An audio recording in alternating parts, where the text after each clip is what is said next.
Hello everyone, thank you for joining me on WWI Wednesday. We are at the museum and we are going to explore the World War I gallery and see how the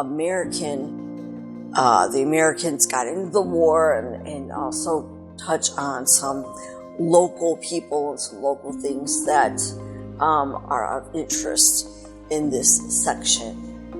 World War I think is not quite as known in its factual context as World War II, because World War II happened more so in our grandparents' lifetime, and World War I was just a little bit earlier in the first half of the 20th century. But it started in Europe, and this one stayed in Europe, whereas World War II eventually affected the United States. An archduke in Serbia was assassinated, and the big powers that be in Europe at the time decided it was a good idea to fight each other. That's the basis of what happened. But eventually, America did get involved in it, and eventually we did our part during the war on the home front. When this war was over, they said this was the Great War, and hopefully we would never have to do this again. Well, we did. Not very many years later, we did it again, and we had even a more destructive war. Locally, we have portrait of Robert Cartier, U.S. Navy, portrait of Irvin Van de Kar, Roman Park, and Leslie Yates. These are some uniforms from World War I.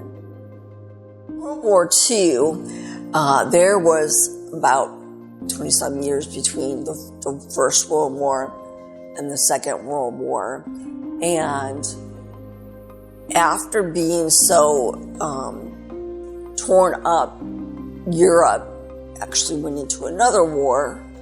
Germany started it this time with the Axis powers.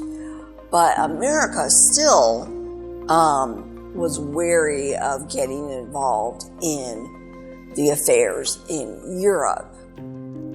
As dire as they were and as they become, we were still reluctant to get involved. However, the Japanese, they attacked Pearl Harbor in Hawaii, 1941, and that's when our government said, okay, that's it, we're in.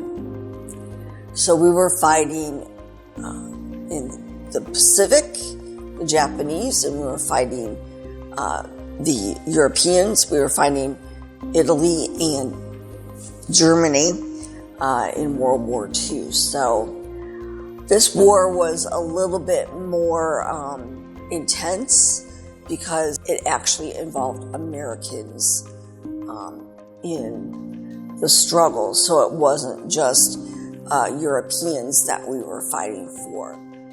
This is a great timeline of the war, but the war in Europe finished a little bit quicker than the war in the southeast of the part of the world. And this is part of the materials that were used during World War II. And what we have in here is kind of a nice array of items that a general soldier would have used.